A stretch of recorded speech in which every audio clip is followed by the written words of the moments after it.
અરજીમાં એવું છે કે જે આરટીઆઈ કરી મેળવેલી માહિતીમાંથી જે તારણ કાઢી અને ટોટલી જે 14 મુદ્દાઓ અમે કાઢેલા અને અમે અંદર અમને ભ્રષ્ટાચાર દેખાયેલો એના કારણે મેં અરજી કરેલી છે. શું છે અરજીનો ભ્રષ્ટાચાર શું છે?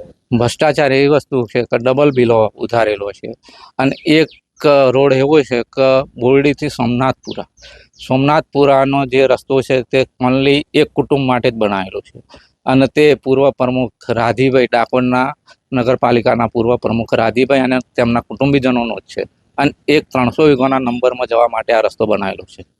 તમે આ બાબતમાં બીજે ક્યાં રજૂઆત કરી?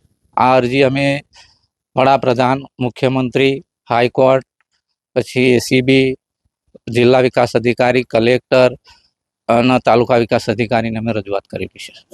અરજીનો કોઈ જવાબ મળ્યો છે ખરો? કોઈ જવાબ આજ સુધી કોઈ તપાસ થઈ નહીં. તમારી શું માંગ શું છે? અમને યોગ્ય ન્યાય મળવો જોઈએ અને થયેલા ભ્રષ્ટાચાર વિશે એમને પણ ખબર પડવી જોઈએ. અમે આ ભ્રષ્ટાચાર માટે રજૂઆત કરેલી છે કે અમારા ગામના રસ્તા અત્યારે તમે જુઓ તો ખાડા ખબચિયા અને કોઈ સ્કૂલનો બાળકો જાય એવા રસ્તા પણ કોઈ સારા રસ્તા નહીં અને અત્યારે પોતાના પરિવાર માટે અવાર જવાર કરવા માટે પાકા ડમર રોડ અને આરસીસી ઘર જવા માટે આરસીસી રોડ, તો એમના માટે સવલત તો સાહેબ અમારા ગામના નાગરિકો માટે આ 2000 ઘરની વસ્તી હોવાથી કોઈ રસ્તાની કોઈ સુવિધા નથી. કયા ગામનો રસ્તો આવો બનાવવામાં આવ્યો છે અને કોના દ્વારા બનાવવામાં આવ્યો? આ એક કાગળ ઉપર સોમનાથપુરા કરીને એ ગામ બનાવેલું છે, ત્યાં કોઈ વસ્તી જ નથી.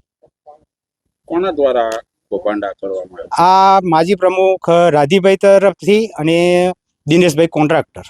માંગ શું છે તમારી? અમારી માંગ તો એ જ છે કે જે ભ્રષ્ટાચાર થાય છે એ થવો ના જોઈએ. ગામના રસ્તા પહેલા સ્વચ્છ બનવા જોઈએ. આ રસ્તો જે બનાવવામાં આવ્યો છે, જે ગામ જ નથી અને બનાવવામાં આવ્યો છે, કેટલા રૂપિયાનો બનાવવામાં આવ્યો? એ જે ગામ નથી ત્યાં 1,40,40,00,000નો રસ્તો બનાવવામાં આવ્યો છે અને બીજો રસ્તો ઘેર જવા માટે 58 લાખનો રસ્તો બનાવવામાં આવેલો છે.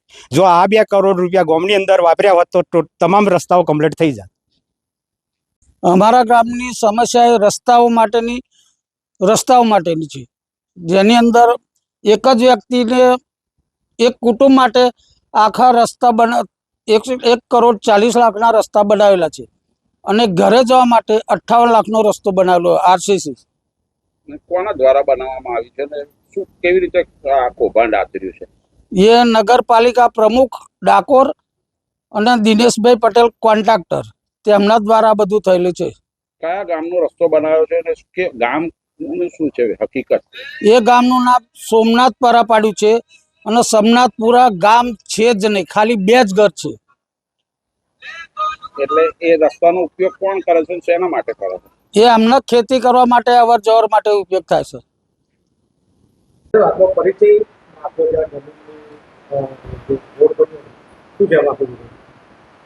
હું ડીબી ગણપતિ, કાર્યપાલક પંચાયત મામા વિભાગ, નડિયાદ. સદર રસ્તો બોરડીથી સોમનાથપુરાનો 2 કિલોમીટર રસ્તાનો ગ્રામ્ય માર્ગ છે અને સદર રસ્તો જે તે સમયે ગ્રામ પંચાયતે ઠરાવ કર્યો હતો બનાવવા માટે અને એમનું જે વિલેજ મેપ છે એ પણ અમારી કચેરીને આપ્યો હતો અને એના બેઝ પર એમએલએ સાહેબના લેટર પર એની દરખાસ્ત ગવર્મેન્ટમાં કરી હતી અને ત્યાંથી સદર રસ્તાનો જોબ નંબર પ્રદાન થયેલ છે અને એ પ્રમાણે અત્યારની સબ ડિવિઝન ઓફિસ દ્વારા ટેન્ડરની કાર્યવાહી કરી અને સદર રસ્તાનું કામકાજ થયેલ છે. સદર દરખાસ્ત માજી ધારાસભ્ય કાંતિભાઈ પરમાર હસ્તકે થયેલ હતો અને સદર રસ્તો 2 કિલોમીટર અંદાજે રસ્તો છે અને અંદાજે 60 થી 70 લાખની કિંમતનો રસ્તો થયેલ છે.